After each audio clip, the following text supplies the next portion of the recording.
Bien-aimés, bonjour, bienvenue sur notre site et sur notre chaîne.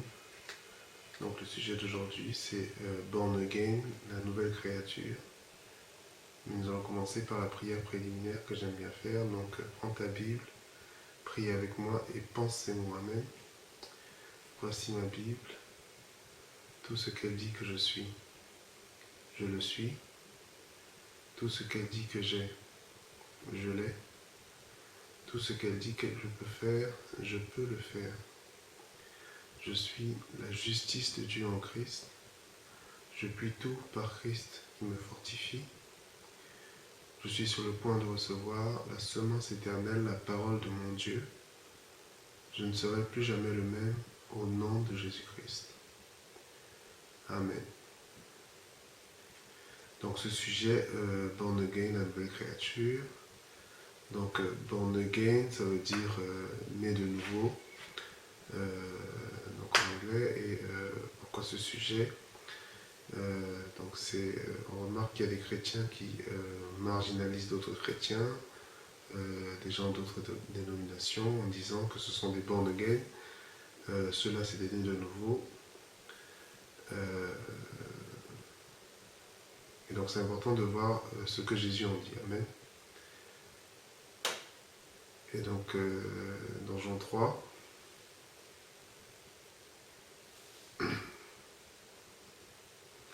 il nous dit, Jésus lui répondit, en vérité, je te le dis, si un homme naît de nouveau, il ne peut voir le royaume de Dieu. Il faut que vous naissiez de nouveau. Si un homme ne naît d'eau et d'esprit, il ne peut entrer dans le royaume de Dieu. Donc ça, c'est en Jean 3, versets 3, 7 et 5. Amen. Et donc, si tu crois que tu vas voir le royaume de Dieu, si tu crois que tu vas entrer dans le royaume de Dieu, et surtout si tu es dans le vrai, Amen, ça veut dire que tu es né de nouveau. Alléluia. Et inversement, si tu es né de nouveau, sache que tu vas voir le royaume de Dieu, sache que tu vas entrer dans le royaume de Dieu. Amen. Donc c'est ce qu'il nous dit ici dans Jean 3. Et en regardant le contexte, donc on en apprend un peu plus sur ce verset, sur la nouvelle naissance. Amen. Donc dans Jean 3, il s'agit ici de Nicodème, donc un VIP, chef des Juifs, il nous dit au verset 1. Et il nous dit aussi un enseignant en Israël au verset 10. Et donc Nicodème, il est tourmenté par l'œuvre de Jésus, mais il a peur de l'opposition et du coup il vient voir Jésus pendant la nuit, il nous dit au verset 2. Il vient voir Jésus en cachette, venu la nuit. Et donc il lui dit, Rabbi, c'est-à-dire maître, quand on le voit dans différentes versions, et pas Seigneur.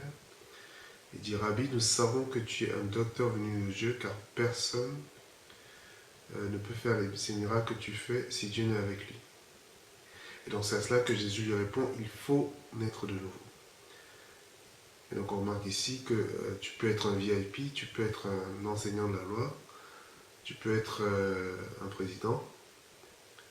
Tout cela ne compte pas pour entrer dans le royaume de Dieu, tout cela ne compte même pas pour voir le royaume de Dieu, il faut absolument que tu sois né de nouveau. Amen. Et donc, comment naître de nouveau? Donc, on a un verset important qui en parle au verset 14, toujours dans Jean 3, il nous dit et comme Moïse éleva le serpent dans le désert, il faut de même que le Fils de l'homme soit élevé, afin que quiconque croit en lui ait la vie éternelle. Et donc la clé ici, c'est le quiconque. Amen. Quiconque croit en lui ait la vie éternelle. Donc si tu es une personne quelconque, à partir du moment où tu crois au Fils de l'homme, donc en Jésus, Amen, tu as la vie éternelle, c'est ce qu'il nous dit ici dans le verset.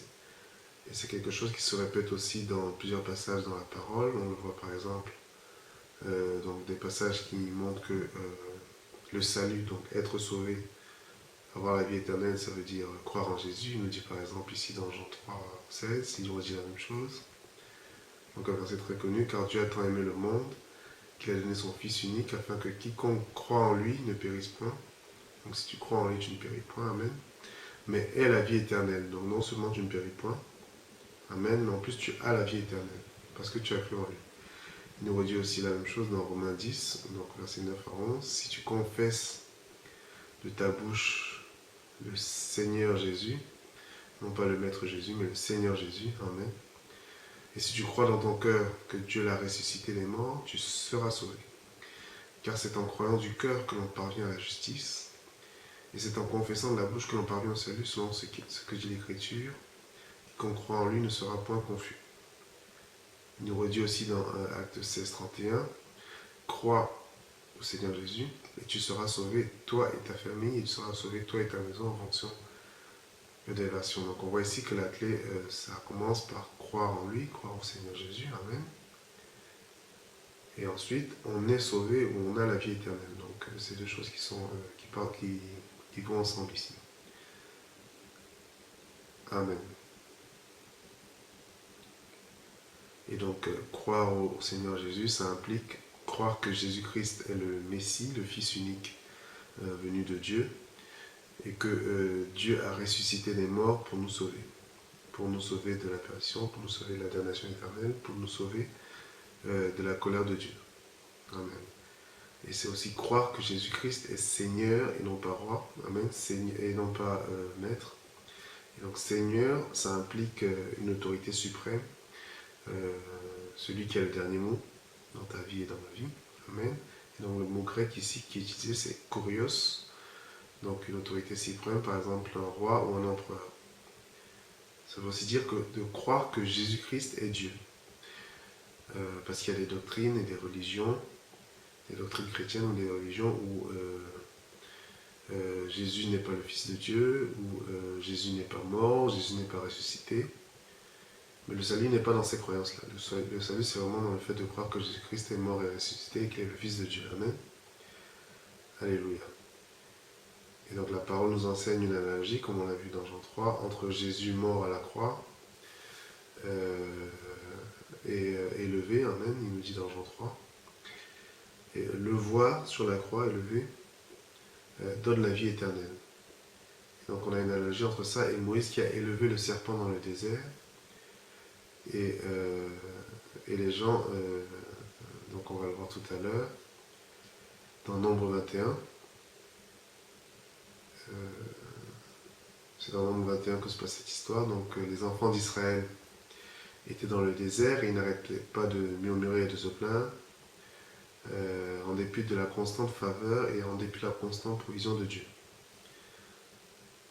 Amen. Donc dans Nombre 21, il nous dit au verset 3, l'Éternel entendit la voix d'Israël et livra les Cananéens.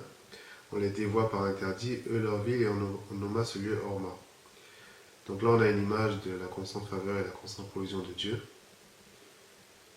Et donc, ils partirent de la montagne de Hor par le chemin de la mer Rouge pour contourner le pays d'Édom.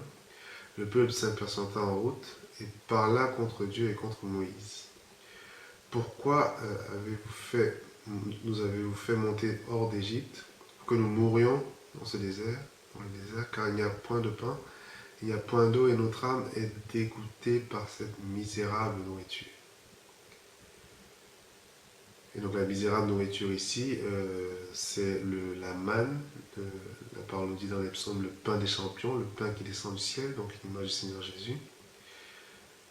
Et donc que Dieu a fait tomber dans le désert toujours à cause de leur murmure, mais là ils sont encore au point culminant de leur murmure, ils parlent carrément contre la manne, donc l'image du Seigneur Jésus ici. Notre âme est dégoûtée par cette misérable nourriture.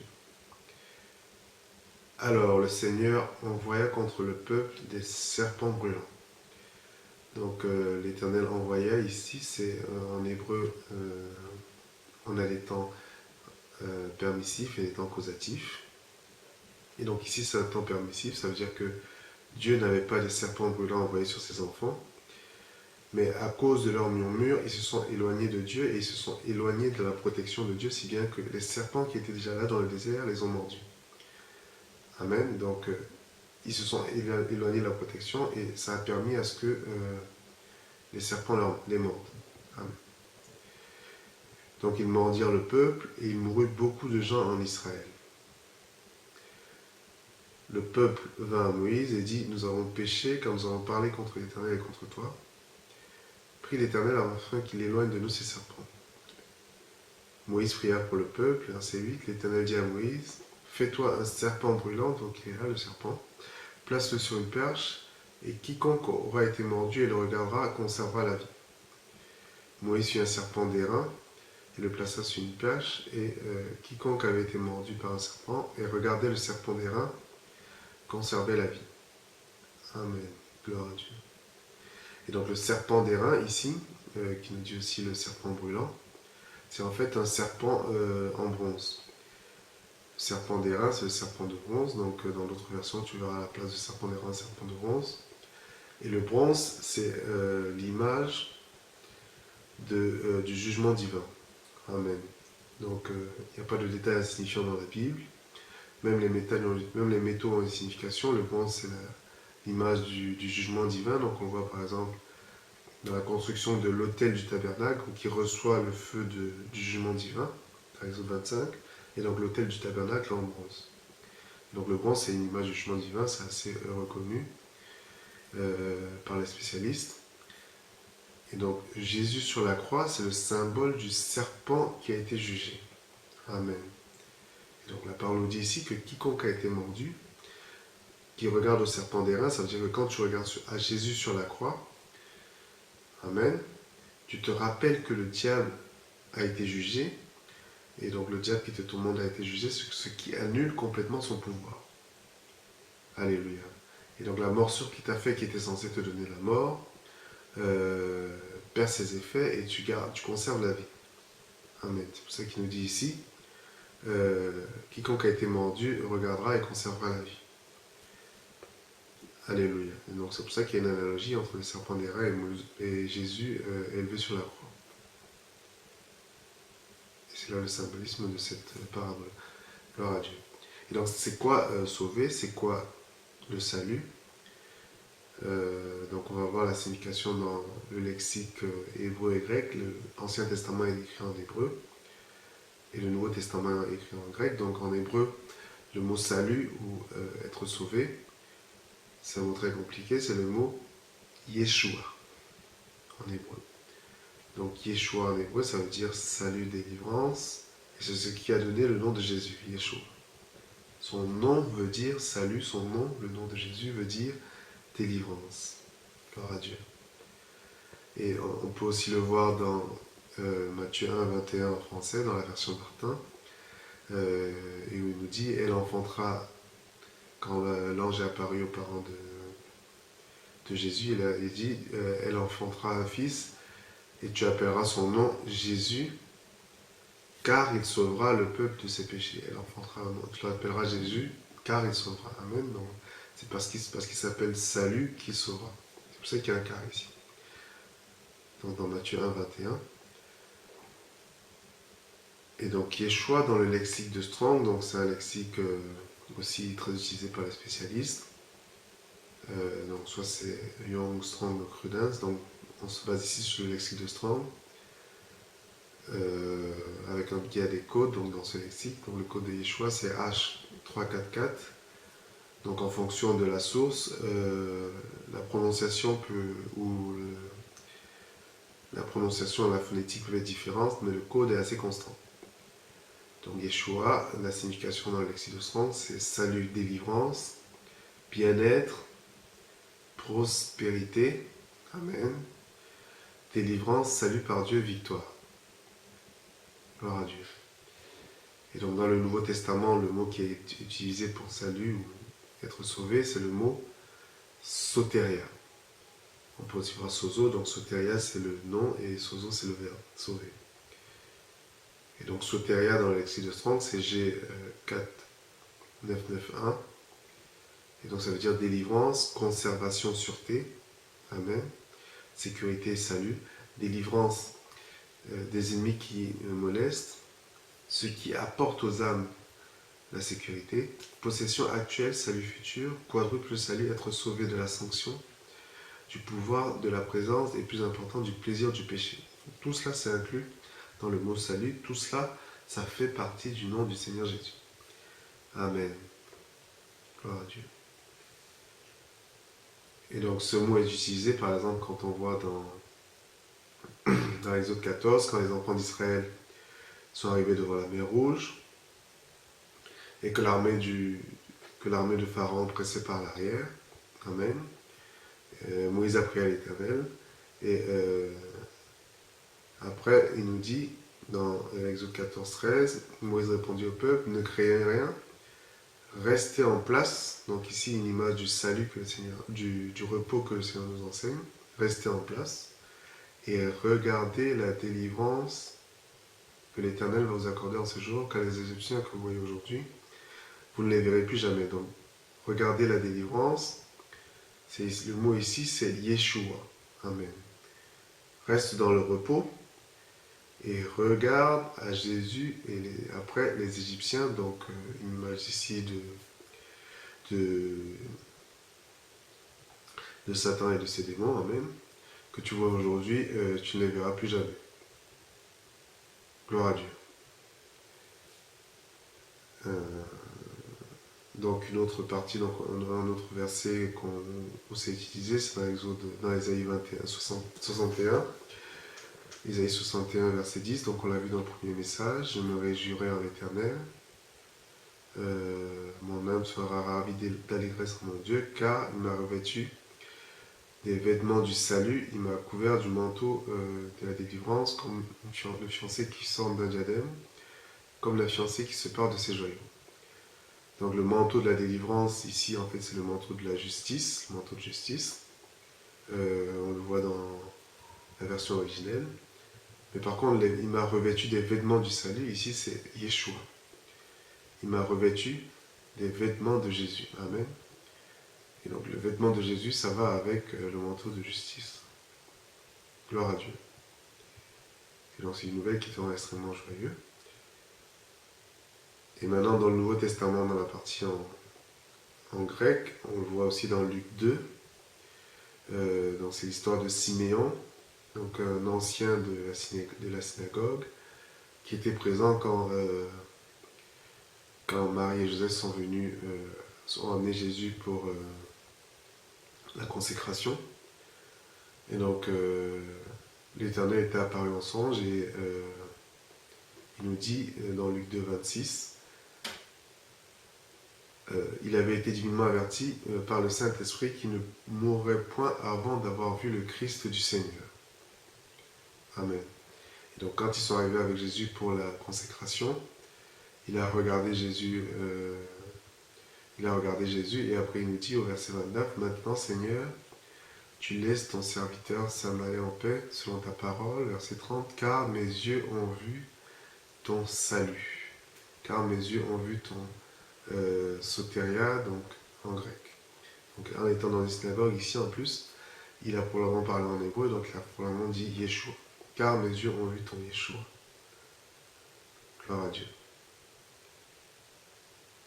Et donc ce qui se passe après, c'est que tu es devenu une nouvelle création, une nouvelle créature. Donc il nous dit dans 2 Corinthiens 5, verset 17, si quelqu'un est en Christ, il est une nouvelle créature, toutes les choses anciennes sont passées, voici toutes choses sont devenues nouvelles, et tout cela vient de Dieu qui nous a réconciliés avec lui par Christ, et qui nous a donné le ministère de la réconciliation, car Dieu était en Christ, réconciliant le monde avec lui-même, en n'imputant point aux hommes leurs offenses.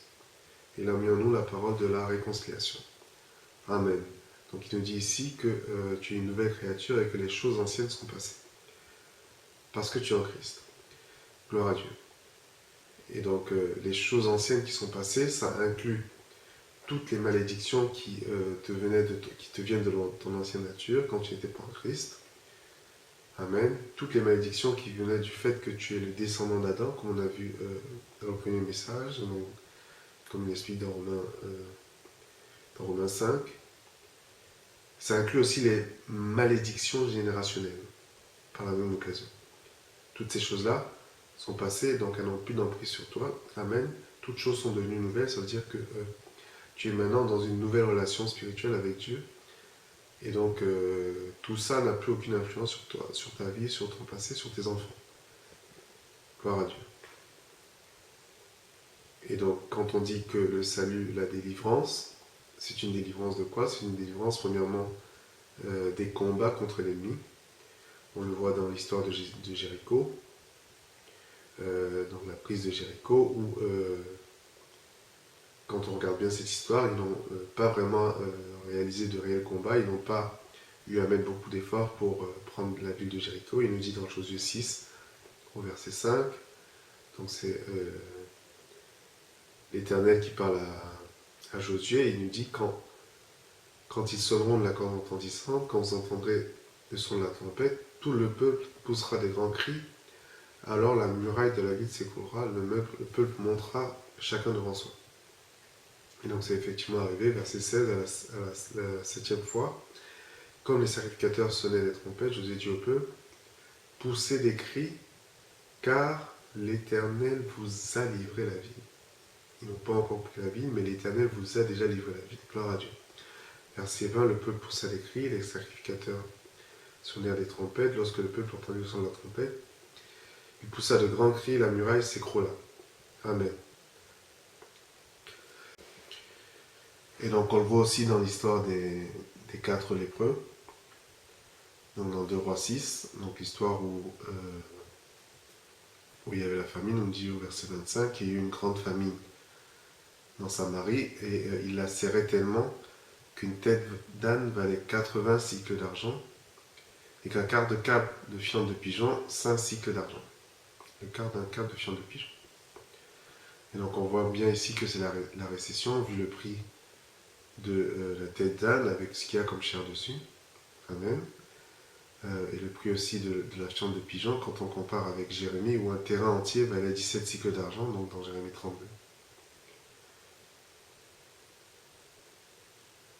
Et verset 28, il nous dit, et le roi dit, donc c'est une femme qui est venue voir le roi pour se plaindre, qu'as-tu Elle répondit, cette femme-là m'a dit, donne-moi ton fils, donne ton fils, nous le mangerons aujourd'hui, et demain, nous mangerons mon fils.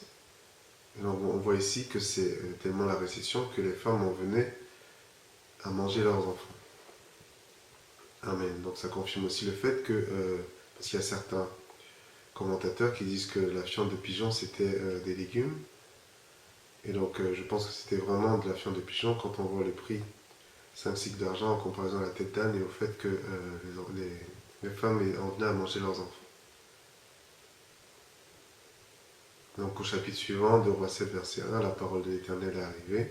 Il nous dit, et disait, écoutez la parole de l'Éternel, ainsi par l'Éternel, demain à 7 heures, on aura une mesure de fleur de farine pour un cycle et 2 mesures d'orge pour un cycle, à la porte de Samarie.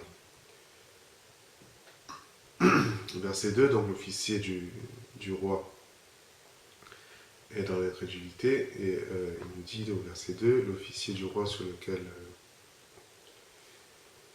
L'officier sur la main duquel s'appuyait le roi répondit à l'homme de Dieu, quand l'Éternel ferait des fenêtres au ciel, pareille chose arriverait-elle? Élisée lui dit, tu le verras de tes yeux, mais tu n'en mangeras point.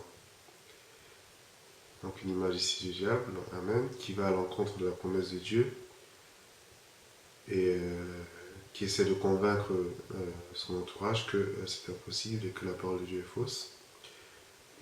Amen. Donc on le verra plus en détail après. Et verset 3, il dit, il y avait à l'entrée de la porte de Samarie 4 lépreux qui se dirent l'un à l'autre, quoi, resterons-nous ici jusqu'à ce que nous mourions? Si nous songeons à entrer dans la ville, la famine est dans la ville, et nous y mourrons. Si nous restons ici, nous mourrons également. Allons nous jeter dans le camp des Syriens. Si nous laissent vivre, nous vivrons, et si nous font mourir, nous mourrons. Et donc ces lépreux-là, ils sont arrivés à une situation à laquelle on arrive souvent, c'est-à-dire que on en a marre d'en avoir marre, on en a marre de la situation, amen. Et on ne voit pas trop comment s'en sortir, toutes les options nous paraissent impossibles, et parfois il faut tenter quelque chose. Amen. Gloire à Dieu. Et donc il faut suivre aussi la voie du Saint-Esprit et tenter quelque chose, et après tu serais surpris de voir ce que Dieu ferait de ton opportunité que tu auras saisie. Et donc c'est ce qu'ils ont fait, ils sont allés dans le camp des Syriens. Il nous dit au verset 5, ils partirent donc au crépuscule pour se rendre au camp des Syriens. Lorsqu'ils furent arrivés à l'entrée du camp des Syriens, voici, il n'y avait personne. Amen. Le Seigneur avait fait entendre dans le camp des Syriens un bruit de grands chars, un bruit de chevaux, le bruit d'une grande armée, et ils s'étaient dit l'un à l'autre, voici le roi d'Israël a pris à sa solde. Contre nous, les rois des Étiens et les rois des Égyptiens pour venir nous attaquer. Ils se levèrent et prirent la fuite au crépuscule, abandonnant leurs tentes, leurs chevaux, leurs ânes, le camp tel qu'il était. Ils s'enfuirent pour sauver leur vie. Alléluia. Donc ce qui s'est passé ici, c'est que quand les lépreux ont pris cette opportunité, ils ont essayé d'aller vers le camp ennemi. Amen. Donc ceux qui pensaient aboutir à la mort a fait en fait une grande victoire, et on verra après que c'est eux qui ont rapporté la bonne nouvelle au camp des Hébreux, et donc ils sont devenus des héros. Ils sont passés des mendiants à la porte au statut de héros. Gloire à Dieu. Parce qu'ils ont pris cette opportunité d'aller dans le camp ennemi. Amen. Et donc ce qui s'est passé, c'est que quand tu te rends dans le camp ennemi, c'est que c'est l'Éternel qui combat pour toi. Et ce qui se passe, c'est que l'ennemi a une telle frayeur de ce que l'Éternel fait dans ta vie qu'il est obligé de s'enfuir. Donc les Syriens sont partis en laissant derrière eux la nourriture, les chevaux, l'argent et l'or. Donc c'est le butin, amen, que les lépreux ont trouvé en premier avant d'alerter le reste du camp. Et donc ils se sont en plus enrichis de par cette action-là de s'en rendre vers le camp ennemi. Avec la victoire où l'Éternel a combattu pour eux.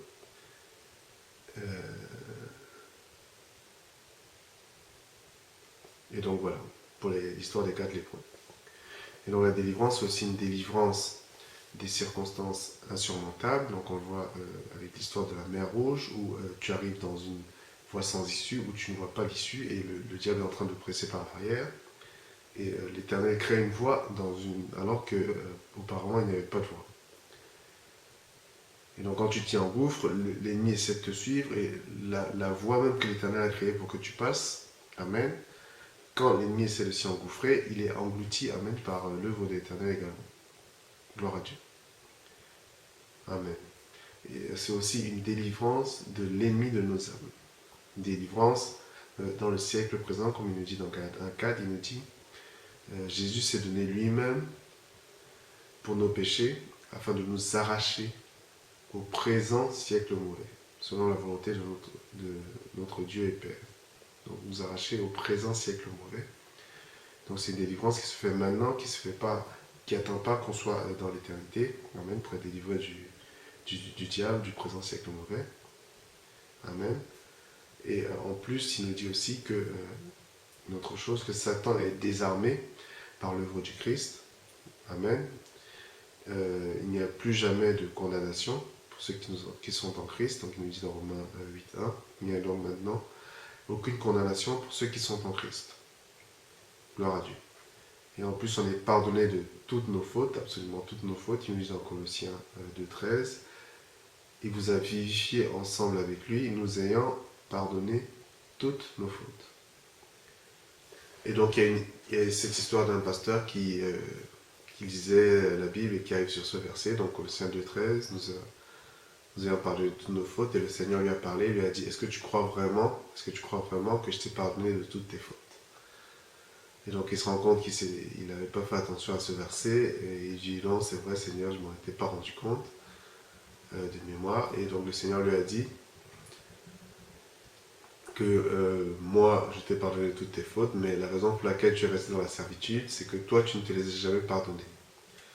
Et donc de mémoire, il était en pleurs, donc il a réalisé ce verset, donc Colossiens 2.13, il nous a pardonné de toutes nos fautes. Gloire à Dieu. Donc toujours dans ces versets qui parlent de la rédemption absolue, donc Actes 10, 34, donc le témoignage de Pierre, il dit au sujet de Jésus, tous ceux qui croient reçoivent la rémission des péchés. Donc c'est un pardon absolu, une rédemption absolue ici, sans aucune qualification, à partir du moment où tu crois. Gloire à Dieu. Donc c'est une délivrance aussi vers la terre promise. Donc, on le voit souvent dans l'Ancien Testament où Dieu dit « Je vous ai donné » alors même que les enfants d'Israël n'ont pas encore acquis ce que Dieu leur a donné. On va par exemple dans Deutéronome 1.8 ou dans Deutéronome 9.23. Je vous donne, je vous ai donné, et maintenant allez posséder vos possessions. Gloire à Dieu. Donc c'est une délivrance vers la terre promise, et il faut aller posséder sa possession. Et la possession c'est quoi? Il nous dit dans 2 Corinthiens 1.20 que toutes les promesses de Dieu, Amen, en Christ sont oui et Amen. Ça veut dire que toutes les promesses que tu vois, elles sont aussi vraies pour toi, Amen. Elles sont vraies pour toi à partir du moment où tu es en Christ et à partir du moment où tu y crois. C'est ce que veut dire Amen. Gloire à Dieu. Toutes les promesses de Dieu sont oui et Amen.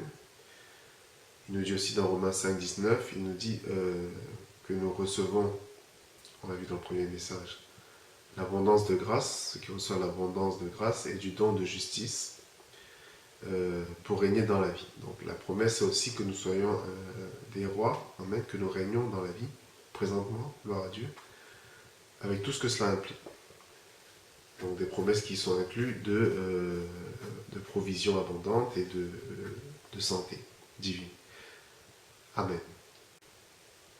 Et donc toujours dans les promesses, il nous dit dans Corinthiens 2.9, mais comme il est écrit, ce sont des choses que l'œil n'a point vues, que l'oreille n'a point entendues et qui ne sont point montées au cœur de l'homme, ces choses que Dieu a préparées pour ceux qui l'aiment. Donc ce sont des choses absolument ineffables, des choses qu'on ne peut pas raconter, des choses qui sont inimaginables, Amen, que Dieu a préparées pour nous. Donc, ça fait partie aussi de cette terre promise vers laquelle on est délivré.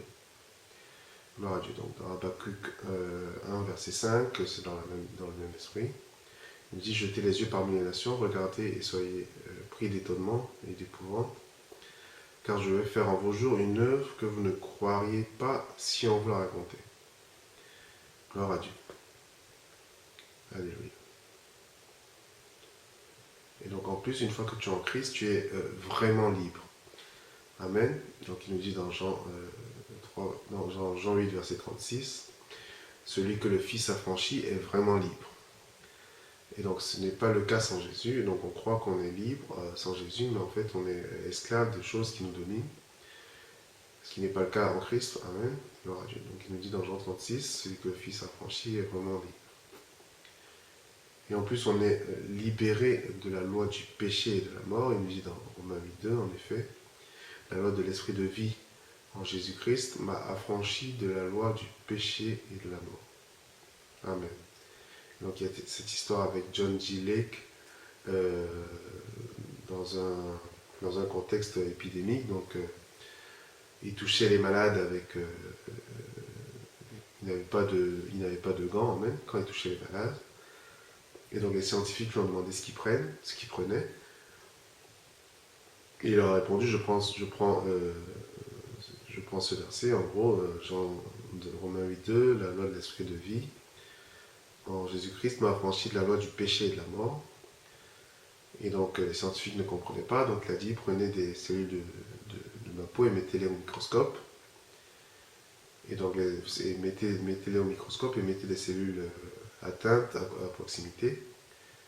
Donc les scientifiques l'ont fait et les cellules malades, donc les germes, mouraient au contact des cellules de la peau de John G. Lake. Amen. Donc la loi de l'esprit de vie m'a libéré, m'a affranchi de la loi du péché et de la mort. Ça veut dire que quand on était sous la loi, Amen, si tu péchais, ça aboutissait à la mort. Maintenant que tu as été libéré de la loi du péché et de la mort, ça veut dire que même si tu as péché, tu ne mourras pas. Amen. Gloire à Dieu.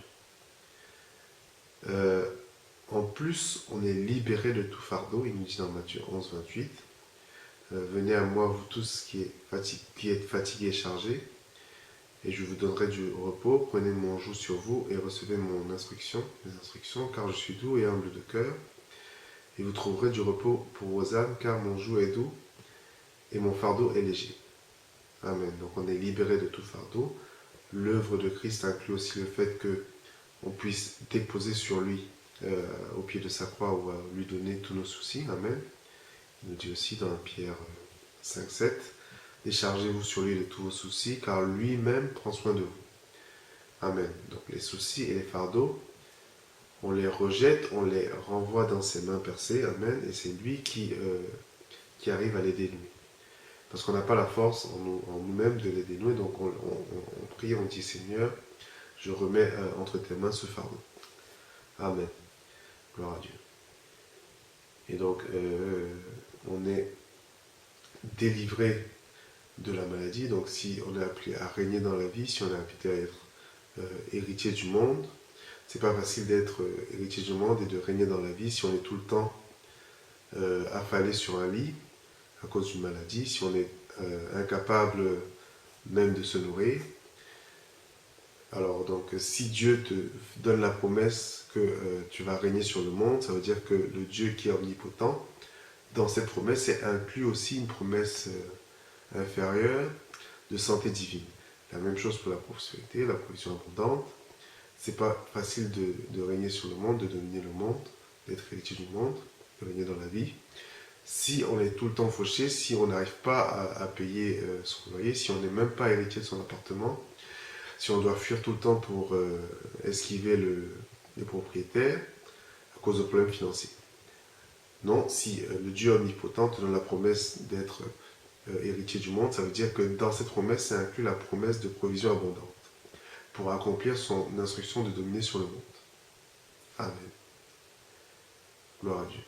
Et donc une autre chose, c'est qu'on est scellé avec le Saint-Esprit, il nous dit dans Ephésiens 1, verset 13, donc on va voir dans la version Darby. En vous aussi, en qui vous aussi avez espéré, et entendu la parole de la vérité, l'évangile de votre salut, auquel aussi ayant cru, vous avez été scellés du Saint-Esprit de la promesse. Donc quand on a cru, Amen, on a été scellés du Saint-Esprit. Amen. Ce qui est différent après du baptême du Saint-Esprit, on le verra dans un autre message. Il nous dit aussi dans Ephésiens 4:30, n'attristez pas le Saint-Esprit de Dieu par lequel vous avez été scellés pour le jour de la rédemption. Gloire à Dieu. Donc il nous montre aussi ici qu'on est scellé pour le jour de la rédemption. Ça veut dire que tu ne peux pas être décellé avant le jour de la rédemption. Celui qui a des oreilles pour entendre, entend. Donc en étant né de nouveau, on est scellé du Saint-Esprit. Gloire à Dieu. Amen.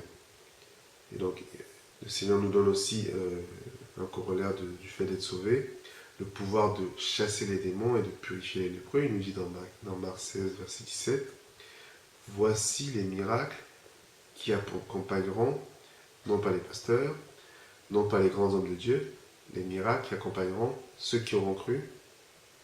En mon nom, ils chasseront les démons, ils parleront de nouvelles langues, gloire à Dieu, ils saisiront des serpents, et s'ils boivent quelques breuvages mortels, il ne leur fera point de mal. Ils imposeront des mains sur les malades, ils imposeront des mains sur les malades, et les malades seront guéris. » Gloire à Dieu. Et donc c'est une promesse, pas pour les pasteurs, mais c'est pour ceux qui ont cru. Donc ça inclut aussi, en tant que corollaire du salut, du fait d'avoir cru en Jésus et d'être sauvé. Amen. Donc autre chose aussi, on est couvert par ce que j'appelle l'agneau de la Pâque. Donc dans Exode 3, il nous dit, dans Exode 12, verset 13, c'est l'histoire de la première Pâque pour les enfants d'Israël. Le sang vous servira de signe. Sur les maisons vous serez. Quand je verrai le sang et je passerai par-dessus vous. Et il n'y aura point de plaie qui vous détruise quand je frapperai le pays d'Égypte. Donc le sang de l'agneau de Pâques que les enfants d'Israël ont mis sur les linteaux de la porte, qui leur servait de signe pour que l'ange destructeur ne détruise pas leurs premiers-nés, mais qui détruise uniquement les premiers-nés des enfants d'Égypte. C'est une image du sang de l'agneau divin, Amen, qui a été sacrifié pour toi à la croix, et son sang, c'est aussi une couverture pascale pour celui qui est sauvé. Une couverture pascale qui fait que tout ange destructeur, Amen, est obligé de passer par-dessus parce qu'il voit le sang. Et on voit ici dans ce verset que le Seigneur dit, quand je verrai le sang, je passerai par-dessus, ce qui veut dire que ce n'est pas toi, ce n'est pas les enfants d'Israël dans la maison qui voient si le voisin a mis le sang sur la porte pour savoir si l'Éternel va passer par-dessus. C'est l'Éternel qui est à l'extérieur, qui voit le sang sur la porte et qui sait Amen, qui est couvert par le sang de la Pâque. Toi, tu ne peux pas savoir clairement avec certitude si ton voisin a mis le sang sur la porte, sur sa porte, parce que toi, tu es reclus dans ta maison avec le sang sur ta porte. Mais c'est l'Éternel, il dit, quand je verrai le sang, je passerai par-dessus. Amen. Gloire à Dieu. Et donc en plus, on est établi une fois pour toutes dans la nouvelle alliance, une alliance où Dieu, il nous dit, ne cessera pas de bénir, dans Jérémie 32-40, où il ne se souvient plus de tes péchés, ni d'une de tes iniquités. Gloire à Dieu. Donc ça, il nous dit dans Hébreux 10, 17 notamment. Amen. Donc on va terminer avec un passage dans 1 Jean 1 qui résume aussi le salut et le fait d'avoir confessé de sa bouche le Seigneur Jésus. Et donc en introduction à Jean 1, c'est un passage, le chapitre 1, qui n'est pas directement destiné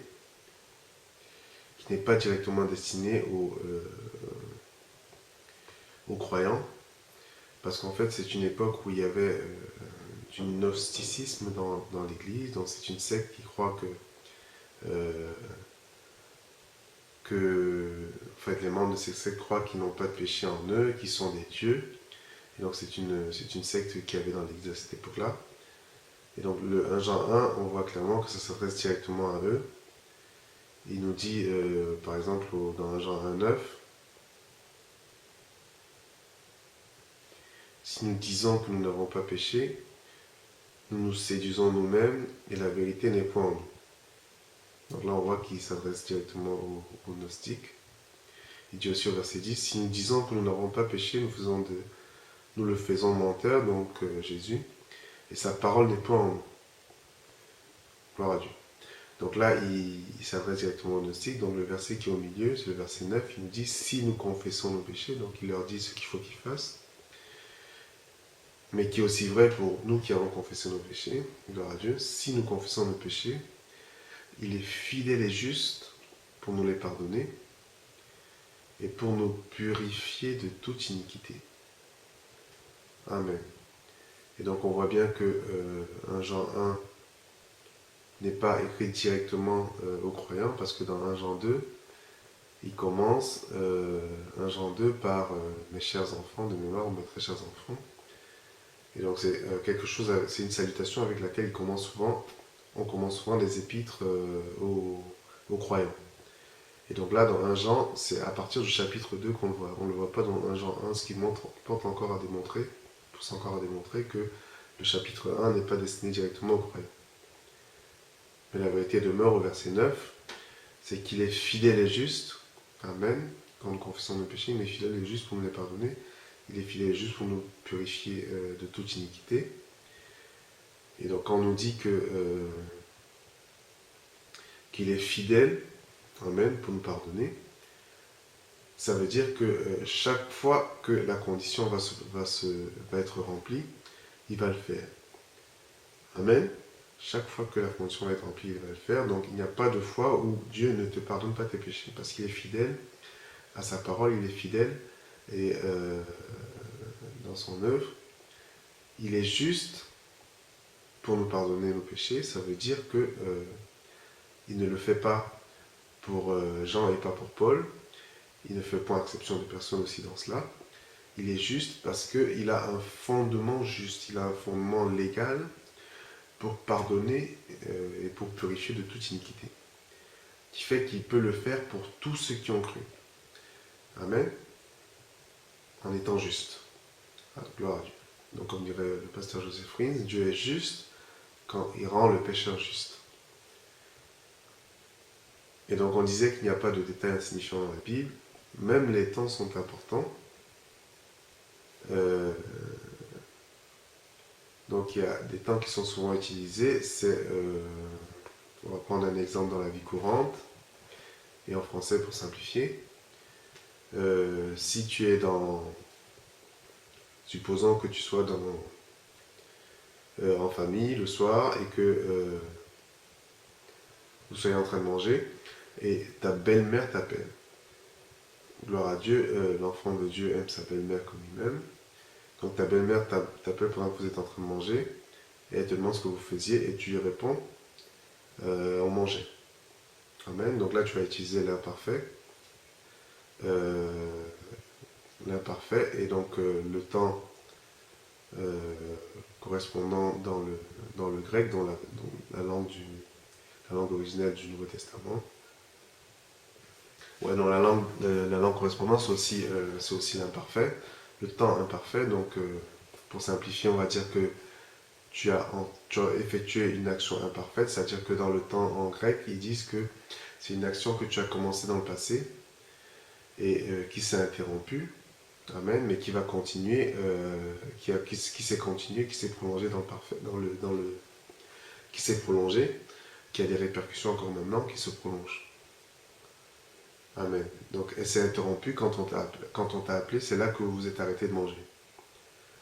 Donc, la chose s'était accomplie de manière imparfaite, on va dire, pour simplifier, parce qu'elle va continuer, après que tu es rapproché, tu vas continuer à manger. Et donc, il y a un autre temps qu'on utilise dans le grec, qui est le parfait, donc le contraire de l'imparfait. Donc, dans le grec, c'est le temps parfait. En français, ça correspondrait plus au passé composé. Supposons par exemple que la belle-mère appelle des heures après que vous ayez mangé. Et donc elle demande ce que vous avez fait. Peut-être vous regardez la télé, vous faites une étude. Et par contre là, tu vas lui dire on a mangé. Donc là, tu désignes une action qui s'est passée dans le passé. Amen. Et qui s'est terminée dans le passé. Et au moment où tu parles, elle n'a plus lieu. Elle a des répercussions, mais elle n'a plus lieu. Elle a été accomplie dans le passé. Pour simplifier, on va dire de manière parfaite. Gloire à Dieu. Et donc dans 1 Jean 1,9, il est fidèle et juste pour nous les pardonner et pour nous purifier. Les deux temps sont au parfait. Alléluia. Au parfait, donc une action qui s'est passée dans le passé de manière parfaite. Amen. Et qui s'est arrêtée dans le passé, qui a des répercussions présentes. Amen. Mais Dieu ne va pas redescendre pour te repardonner maintenant. Il a pardonné au moment où Jésus a donné sa vie sur la croix. Amen. C'est par l'œuvre de Christ que Dieu t'a pardonné. Et aujourd'hui, tu reçois son pardon, mais ce n'est pas quelque chose qui se refait aujourd'hui. Amen. C'est quelque chose qui s'est fait dans le passé et qui est accompli. Tout est accompli, il nous a dit. Gloire à Dieu. Donc, en résumé, être sauvé, c'est confesser que Jésus-Christ est Seigneur et que Jésus-Christ est Dieu. Croire que Dieu l'a ressuscité des morts pour nous sauver. Amen. Sa mort nous a sauvés. Donc de la damnation éternelle, de la colère de Dieu, amen, du jugement divin. Regarder à la croix et se rappeler, se sauver, c'est regarder à la croix aussi, se rappeler que le serpent, le diable, est déjà jugé, amen, ce qui fait que son œuvre est complètement dépourvue de pouvoir. Amen. Et ensuite, suite à cela, tu es devenu une nouvelle créature, les choses anciennes sont passées, y compris les malédictions qui viennent de ton ancienne nature, de ta nature du premier Adam, de ta nature pécheresse. Amen.